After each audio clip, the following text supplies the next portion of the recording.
Hello বন্ধুরা, নমস্কার, আদাব। উত্তম রিয়াকশানের আরেকটি রিয়াকশান ভিডিওতে আপনাদের সবাইকে স্বাগতম। আমি উত্তম আছি আপনাদের সাথে। বন্ধুরা, আজ যে ভিডিওতে রিয়াকশান দেব সেই ভিডিওটি নেওয়া হয়েছে নিবিড় মাহমুদ চ্যানেল থেকে।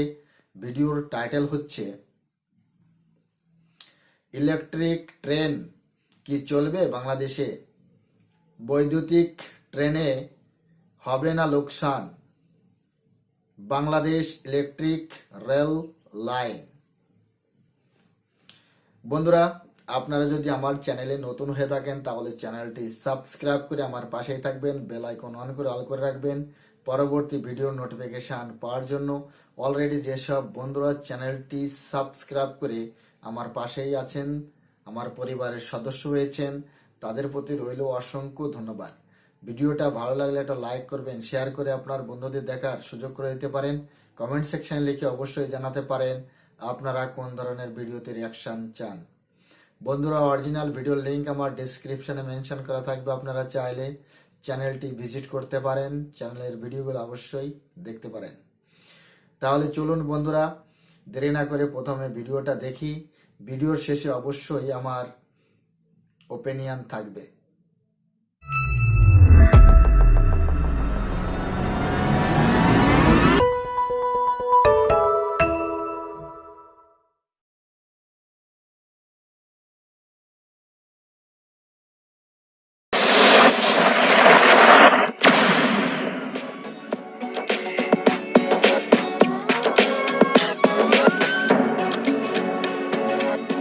প্রাচীনকালে মানুষের যোগাযোগ বৃদ্ধির সাথে সাথে বাড়তে থাকে বিভিন্ন অনুষঙ্গের, আর এই আনুষঙ্গিক পণ্য পরিবহনে শ্রমিক নিযুক্ত থাকলেও তা অত্যন্ত শ্রম ও সময় সাপেক্ষ হওয়ায় মানুষ বাহনের উদ্ভাবন ঘটায়, হয় চাকা আবিষ্কার।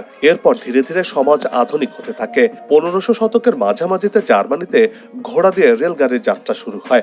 পরে বাষ্পচালিত ইঞ্জিনের উদ্ভাবনের পর 1900 শতকের শুরুতে আধুনিক রেল পরিবহনের ইতিহাস শুরু হয়।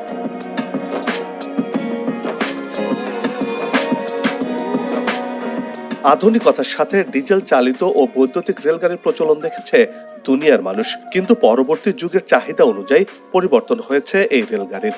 প্রযুক্তি ব্যবহারের ফলে দুনিয়া জুড়ে এই রেল সেবা যোগাযোগ মাধ্যমের অন্যতম এক বাহন হয়ে উঠেছে। ফলে বাষ্পচালিত ট্রেনের দেখা যেন বর্তমানে পাওয়া খুবই দুষ্কর।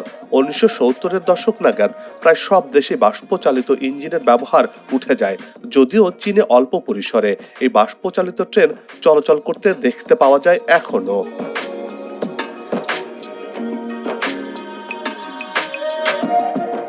এই উপমহাদেশে প্রথম রেলগাড়ির প্রচলন হয়েছিল 1853 সালে গ্রেট ইন্ডিয়ান পেনিনসুলা রেলওয়ে কোম্পানির হাত ধরে। ব্রিটিশ শাসনামলে সেই 1862 সালের 15 নভেম্বর চুয়াডাঙ্গার দর্শনা থেকে কুষ্টিয়ার জগতি পর্যন্ত প্রথম বাংলাদেশে রেলপথ স্থাপন করা হয়। এরপর ধাপে ধাপে বাংলাদেশের বিভিন্ন এলাকায় রেলপথ নির্মিত হয়েছে।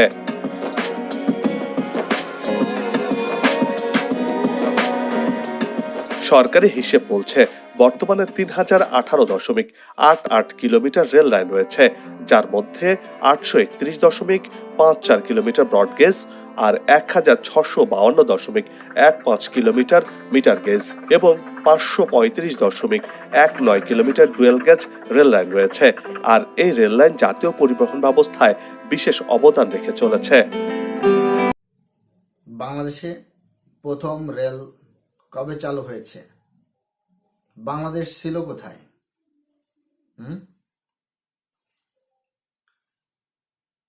আমাদের পশ্চিমবঙ্গ আর বাংলাদেশ একে আলাদা কিছু ছিল নাকি? আলাদা ছিল। ব্রিটিশ ভারতে প্রথমে যে রেল চালু হয় সেটা থানে থেকে বোম্বাই পর্যন্ত চালু হয়, তারপরে কলকাতায় চালু হয়। কলকাতার পরে তারপর শুরু হয় দর্শনার দিকে লাইন নিয়ে আসার। বাংলাদেশে প্রথম রেল চালু হয়, এই তথ্যটি সম্পূর্ণ মিথ্যা এবং বানোয়াট। বাংলাদেশ আর পশ্চিমবঙ্গ এ কোনো আলাদা বিষয় ছিল না যখন এই মানে ক্ষেত্রের দিকে রেল পরিচালিত হয়েছে। তখন বলতে গেলে সেই ব্রিটিশ ভারতের থেকেই বলতে হবে, শুধু বাংলাদেশের নাম নিলে চলবে না, হবে না। এটা সম্পূর্ণ মিথ্যা এবং বানাওয়াট। কেন ব্রিটিশ ভারতের কথা বলতে লজ্জা লাগে? ব্রিটিশ ভারতের কথা বলতে গেলে বিবেকে বাধে? হ্যাঁ, কি বলতে চাচ্ছেন আপনারা? ইতিহাস পাল্টে দিতে চাচ্ছেন? সততা বলে কিছু নেই, সত্য বলে কিছু নেই, মিথ্যা প্রচার করবেন আপনারা। এখন আপনারা মিথ্যা প্রচার করবেন, আগামী দিনে আগামী ভবিষ্যৎ তারা শুধু এই মিথ্যার উপরই দাঁড়িয়ে থাকবে। সত্য বলতে ভয় কিসের? ভারতের নাম নিতে এত ঘৃণা কেন? আপনি এটা বলতে পারেন যে ব্রিটিশ ভারতে তখনকার সময় কোথা থেকে কোথায় রেল চালু হয়েছিল, বর্তমান সময় কোথা থেকে কোথায় চালু হচ্ছে রেল, সেটা আপনি বলতে পারেন। কিন্তু প্রথম বাংলাদেশে রেল চালু হয়েছিল, প্রথম বাংলাদেশ বলতে কি বোঝাচ্ছেন? তখন যখন রেল চালু হয়েছে তখন বাংলাদেশ ছিল কোথায়? সেটা ভারতের অংশ ছিল, এটা স্বীকার করতে হবে। যারা অসত্য মানে সত্যকে যারা অসত্য বলে চালিয়ে দিতে চায়, তারা কখনোই জীবনে আগে উন্নতি করতে পারে না। আপনি বললেই অতীত মিথ্যা হয়ে যাবে না, আপনি বললেই সেটা সত্য হবে না। যেটা আপনি বলতে চাইছেন প্রথম বাংলাদেশে, ভারতের নাম নিতে এত ঘৃণা, এত ঘৃণা ভারতের নাম নিতে। যান বাংলাদেশের রেলওয়ে যে উইকিপিডিয়া আছে না, সেটা খুঁজে দেখুন, তাতে কি লেখা আছে ভালো করে পড়ে দেখবেন।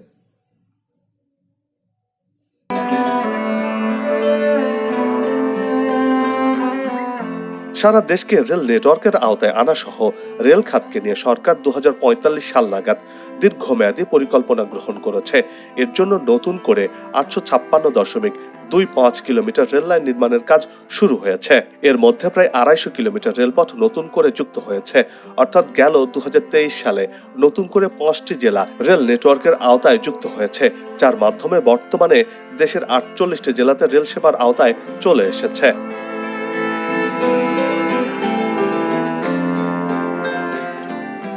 রেল খাতের দীর্ঘমেয়াদী পরিকল্পনার মধ্যে সারা দেশে ডুয়েল গেজ এবং ব্রড গেজ সহ ইলেকট্রিক রেল ট্র্যাকশন নির্মাণ অন্যতম। বাংলাদেশে 162 বছর ধরে সেবা দিয়ে আসা রেলগাড়ি সময়ের সাথে তাল মিলিয়ে আধুনিকতার পথে হাঁটছে। বাষ্প চালিত থেকে ডিজেল চালিত হয়ে ইলেকট্রিক রেলের দিকে হাঁটতে শুরু করেছে বাংলাদেশ। যদিও ঢাকা মেট্রো রেলের মাধ্যমে দেশে বৈদ্যুতিক রেলগাড়ির যাত্রা শুরু হয়েছে এরই মধ্যে, যার সুফল ঢাকাবাসী ভোগ করতে পারছেন।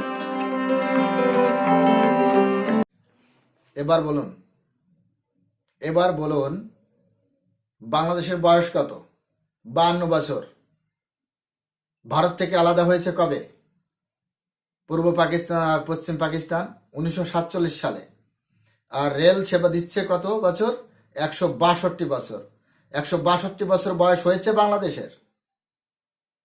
হ্যাঁ, 162 বছর বাংলাদেশের বয়স হয়েছে কি?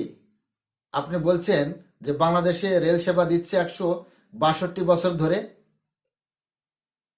ভারতের নাম নিতে গেলে এত ঘৃণা কেন? যেটা সঠিক ইতিহাস সেটা বলতে গেলে বিবেকে বাধা দেয় কেন? আমার প্রশ্ন এখানে। বাংলাদেশের প্রতি আমার কোনো বিদ্রুপ নেই, বাংলাদেশের প্রতি আমার কোনো ঘৃণা নেই, কিন্তু বাংলাদেশের মানুষের মনে বা মস্তিষ্কে হৃদয়ে সম্পূর্ণ ভারত বিদ্বেষী। বাংলাদেশের বয়স হয়েছে 162 বছর।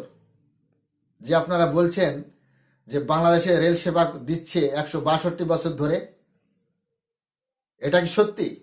এটা আমার প্রশ্ন থাকলো আপনাদের কাছে, এর সঠিক উত্তর দিবেন।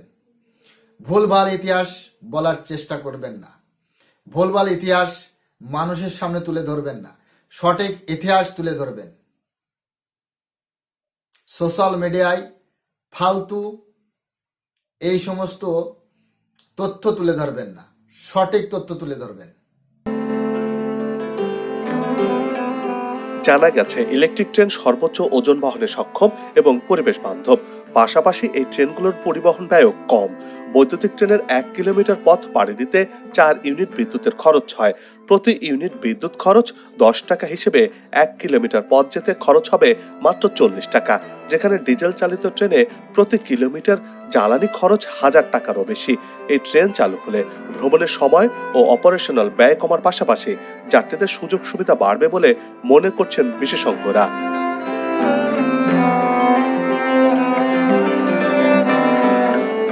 ঢাকা নারায়ণগঞ্জ চট্টগ্রাম রুটের 336 কিলোমিটার এবং টঙ্গী থেকে জয়দেবপুরের 11 কিলোমিটার রেলপথে বৈদ্যুতিক ট্রেন পরিচালনার উদ্যোগ নেওয়া হচ্ছে। পর্যায়ক্রমে সারা দেশেই এই বৈদ্যুতিক রেলপথ নির্মাণ করা হবে। প্রাথমিকভাবে বাংলাদেশ রেলওয়ে নারায়ণগঞ্জ থেকে ঢাকা হয়ে চট্টগ্রাম পর্যন্ত ইলেকট্রিক ট্র্যাকশন বা ওভারহেড ক্যাটেনারি ও সাবস্টেশন নির্মাণে সম্ভাব্যতা সমীক্ষা প্রকল্প গ্রহণ করেছে। 2024 সালের এপ্রিল নাগাদ সম্ভাব্যতা সমীক্ষা প্রকল্পটির মেয়াদ শেষ হওয়ার কথা রয়েছে। আর এটি শেষ হওয়ার মাধ্যমে বাংলাদেশ যে ইলেকট্রিক রেল লাইন শুরু করবে সেটি হবে নারায়ণগঞ্জ থেকে চট্টগ্রাম রেল রুটটি, অর্থাৎ নারায়ণগঞ্জ থেকে চট্টগ্রাম পর্যন্ত দেশের প্রথম বৈদ্যুতিক রেল লাইন নির্মিত হতে যাচ্ছে।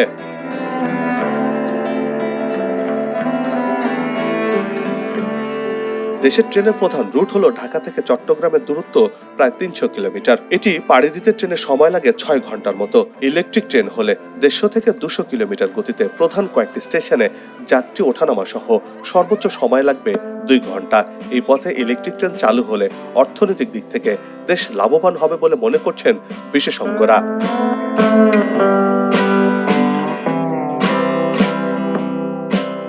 রেলওয়ের প্রকৌশল শাখা সূত্রে জানা গেছে, বৈদ্যুতিক ইঞ্জিনের গতি সাধারণত ইঞ্জিনের চেয়ে কমপক্ষে 1.5 গুণ বেশি হয়ে থাকে। ইলেকট্রিক ট্র্যাকশনে ঢাকা চট্টগ্রাম রুটে ঘন্টায় 150 কিলোমিটার গতিতে ব্রডগেজ ট্রেন চালানো যাবে। বাংলাদেশের পরিবেশকে বিবেচনায় রেখে ইলেকট্রিক ট্র্যাক সেকশনে যাওয়ার জন্য প্রকল্প গ্রহণ করেছে রেলওয়ে। এই প্রকল্প বাস্তবায়নের মাধ্যমে আগামীতে দেশের সমস্ত রেল ব্যবস্থা ইলেকট্রিক ট্র্যাক সেকশনে করা সম্ভব হবে বলে মনে করছেন অনেকেই।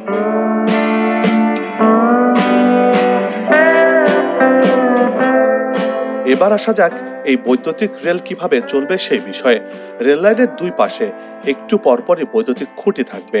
2 খুঁটি থেকে বিদ্যুতের সংযোগ যাবে তারে, আর তারটি ট্রেনের ওপরের অংশের সঙ্গে যুক্ত হয়ে বিদ্যুৎ সঞ্চালনের কাজ করবে।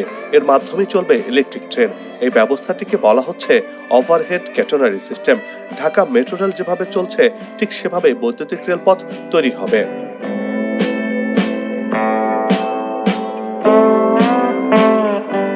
বিগত শতাব্দীতে চীন, রাশিয়া, জাপান, মার্কিন যুক্তরাষ্ট্র এবং ভারতের মতো অনেক দেশই বৈদ্যুতিক ট্রেন চালু করেছে। এই ট্রেন এসব দেশের উন্নয়নে যুগান্তকারী ভূমিকাও রেখেছে। বৈদ্যুতিক ট্রেনের শুরুটা হয়েছিল 1836 সালে স্কটল্যান্ডে বৈদ্যুতিক রেখার পরীক্ষার মধ্য দিয়ে। পরীক্ষা নিরীক্ষা শেষে 1895 সালে মার্কিন যুক্তরাষ্ট্রের বাল্টিমোর অ্যান্ড ওহাইও আর প্রথম বৈদ্যুতিক রেলওয়ে চালু করে।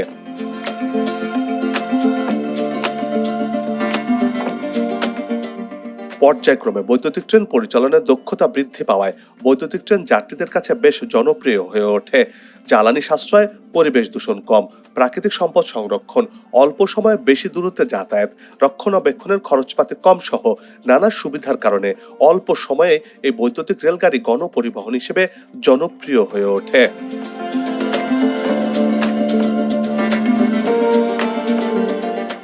বিশ্বের বিভিন্ন উন্নত দেশের মতো বাংলাদেশেও একাধিক রুটে বৈদ্যুতিক ট্রেন চললে জ্বালানি সাশ্রয়ের পাশাপাশি দূষণ থেকে বাঁচবে পরিবেশ, বাঁচবে সময়, কমবে দুর্ঘটনার সংখ্যাও। শহরগুলোতে বৈদ্যুতিক ট্র্যাকশন একটি বৈপ্লবিক পরিবর্তন আনবে, যা জাতীয় অর্থনীতিতে গুরুত্বপূর্ণ ভূমিকা পালন করবে বলে আশা করছেন বিশেষজ্ঞরা।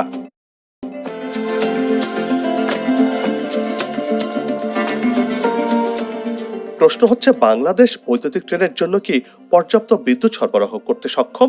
এ বিষয়ে খোঁজ নিয়ে জানা গেছে, বাংলাদেশে বর্তমানে ক্যাপটিভ ও নবায়নযোগ্য জ্বালানি মিলে 29,727 মেগাওয়াট বিদ্যুৎ উৎপাদনের সক্ষমতা অর্জন করেছে। এর বিপরীতে বিদ্যুতের সর্বোচ্চ চাহিদা রয়েছে 16,000 থেকে 16,500 মেগাওয়াট।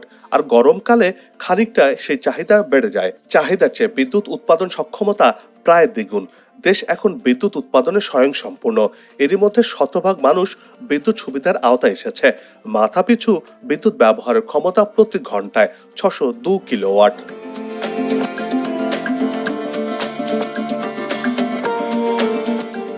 বিদ্যুৎ জ্বালানি খাতের নতুন মহাপরিকল্পনা অনুযায়ী 2050 সালে দেশে বিদ্যুতের সর্বোচ্চ চাহিদা বেড়ে দাঁড়াবে 71,512 মেগাওয়াট। এ সময় দেশে বিদ্যুৎ উৎপাদন সক্ষমতা ধরা হয়েছে 1,11,000 মেগাওয়াট। পরিকল্পনা মতে 2030 সালে দেশে বিদ্যুতের সর্বোচ্চ চাহিদা বেড়ে দাঁড়াবে 27,000। বাংলাদেশ বিদ্যুৎ খাতে কবে স্বয়ংসম্পূর্ণ হয়েছে? সেদিনকে বাংলাদেশের একটা নিউজে দেখতে পেলাম যে বাংলাদেশে সরকার বিদ্যুৎ কোম্পানির কাছে হাজারো কোটি টাকা বকেয়া রয়ে গেছে। আর বাংলাদেশ যদি বিদ্যুৎ খাতে স্বয়ংসম্পূর্ণই হয়ে যায়, তাহলে ভারতের থেকে বিদ্যুৎ ক্রয় করার দরকার কি? নেপালের সাথে আর ভারতের সাথে বিদ্যুতের চুক্তি করার দরকার কি? যদি বাংলাদেশের বিদ্যুতে কোনো ঘাটতি না থাকে। বাংলাদেশের রাজধানী ঢাকা শহরে 4 থেকে 5 ঘন্টা লোডশেডিং থাকে। গ্রামাঞ্চলে লাইট কি জিনিস তাই দেখেনি। বাংলাদেশে এমন এমন গ্রাম আছে। তো বাংলাদেশ বিদ্যুতের স্বয়ংসম্পূর্ণ হয়েছে কবে? হ্যাঁ, বললেই হবে। 87 মেগাওয়াট বিদ্যুৎ উৎপাদনের সক্ষমতা থাকবে 41,400 মেগাওয়াট। চাহিদার চেয়ে যা 52.84% বেশি থাকবে।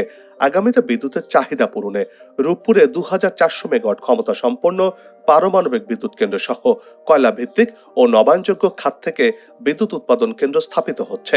তাই বিশেষজ্ঞরা বলছেন বাংলাদেশের এসব বিদ্যুৎ উৎপাদন বাড়ানো হচ্ছে বাণিজ্যিক ব্যবহার বাড়ানোর জন্য। আর তাই রেলে নিরবিচ্ছিন্ন বিদ্যুৎ সরবরাহে কোনো ঘাটতি থাকবে না বলেও মনে করছেন সংশ্লিষ্টরা।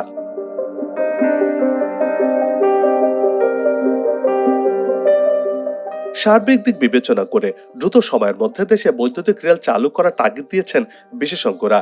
ইলেকট্রিক ট্রেন চালুর মাধ্যমে পরিবেশ দূষণ কমবে, অন্যদিকে বিদ্যুৎ চালিত ট্রেনে গতি বাড়বে, দূর হবে বিড়ম্বনা, অল্প সময়ে চলাচল করা যাবে, পণ্য পরিবহন সহজ এবং গতি পাবে, যাতে করে দেশের অর্থনীতিতে বড় ধরনের ইতিবাচক প্রভাব পড়বে, বিনিয়োগের জন্য উপযুক্ত পরিবেশ তৈরি হবে। তাই বিশেষজ্ঞরা দেশের দ্রুত বৈদ্যুতিক রেল লাইন চালুর ওপর জোর দিয়েছেন। আগামীতে দ্রুতই সারা দেশে বৈদ্যুতিক রেলগাড়ি চলুক, দেশের অর্থনীতি আগে বাড়ুক, পূরণ হোক উন্নত সমৃদ্ধশালী বাংলাদেশ গড়ার স্বপ্ন। বন্ধুরা, ভিডিওটি এখানে শেষ হয়েছে। দেখতে পেলাম ভিডিওর মাধ্যমে ভুল ইতিহাস, ভুল তথ্য প্রচার করা হচ্ছে। এর আমি একদমই সাপোর্ট করি না। আগামী প্রজন্মের জন্য এটা অবশ্যই খুবই ক্ষতিকর।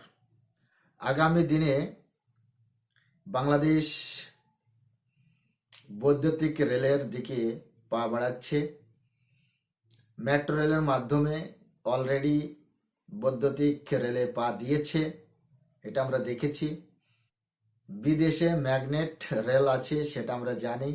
ভবিষ্যতে আমাদের ভারতবর্ষে, বাংলাদেশে এই ম্যাগনেট রেল অবশ্যই চালু হবে, তার আশায় রইলাম। আমাদের ভারতে মনোরেল রয়েছে, মেট্রো রেল রয়েছে, রেল রয়েছে। আর আগামী 2026 সাল আমাদের জন্য খুবই একটা ঐতিহাসিক মুহূর্ত। তার কারণ তখন ভারত বুলেট ট্রেনে যাত্রা শুরু করবে। বাংলাদেশ এখনো ভারতের তুলনায় রেল খাতে অনেক পিছনে রয়েছে। রেল তো ব্রিটিশদের দেওয়া, আর বাংলাদেশেও ব্রিটিশ ভারতের সময় থেকেই রেল চালিত হয়েছে এবং সেটা বাংলাদেশের জনগণ, বাংলাদেশের মানুষ যতই অস্বীকার করুক না কেন, আমি জোর করে বলছি, ইতিহাস কখনো মিথ্যা কথা বলে না। যে তথ্য রয়েছে সেটাই বলতে হবে। বাংলাদেশের বয়স হয়েছে মাত্র 52 বছর, আর বলছে কত 162 বছর ধরে বাংলাদেশের রেল সার্ভিস রয়েছে। 162 বছর বয়স হয়েছে বাংলাদেশের। বাংলাদেশে মোট 48টি জেলায় বর্তমান সময়ে রেল সার্ভিস রয়েছে, সেটাও জানতে পেরেছি এই ভিডিওর মাধ্যমে। নারায়ণগঞ্জ থেকে চট্টগ্রাম পর্যন্ত শুরু হচ্ছে বৈদ্যুতিক রেলের যাত্রা। আর সেটাই হবে বাংলাদেশের প্রথম। তার সার্ভে চলছে, আগামী দিনে সেটা হয়তো পূর্ণ হবে। তবে একটা কথা, এই ভিডিওর মাধ্যমে এটা অবশ্যই জানতে পেরেছি, 1836 সালে স্কটল্যান্ডে শুরু হয়েছিল বৈদ্যুতিক রেল প্রথম। এই টেকনোলজি প্রথম স্কটল্যান্ডেই চালু হয়। আর এটাও জানতে পেরেছি যে যখন বিশ্বে প্রথম রেল চালু হয়, সেই রেল মানে যে টানার জন্য তখন ইঞ্জিন ছিল না, মানে ঘোড়ায় সেটা টানতো। তারপরে বাষ্পচালিত ইঞ্জিন, তারপর ডিজেল, বর্তমান সময় শুরু হয়েছে ইলেকট্রিক্স। বন্ধুরা, আজ এই পর্যন্তই। চ্যানেলে যদি আপনারা নতুন হয়ে থাকেন তাহলে চ্যানেলটি সাবস্ক্রাইব করে বেল আইকন অন করে অল করে রাখবেন পরবর্তী ভিডিও নোটিফিকেশন পাওয়ার জন্য। অলরেডি যেসব বন্ধুরা চ্যানেলটি সাবস্ক্রাইব করেছেন তাদের প্রতি রইল অসংখ্য ধন্যবাদ। ভিডিওটা ভালো লাগলে একটা লাইক করবেন, শেয়ার করে বন্ধুদের দেখার সুযোগ করে দিতে পারেন। কমেন্ট সেকশনে লিখে অবশ্যই জানাতে পারেন আপনারা কোন ধরনের ভিডিওতে রিয়াকশন চান। আমি চেষ্টা করবো সেই ধরনের ভিডিওতে রিয়াকশন দেওয়ার। সবাই ভালো থাকুন, সুস্থ থাকুন। দেখা হচ্ছে নেক্সট কোনো রিয়াকশন ভিডিওতে। ততক্ষণ সবাইকে নমস্কার, জয় হিন্দ।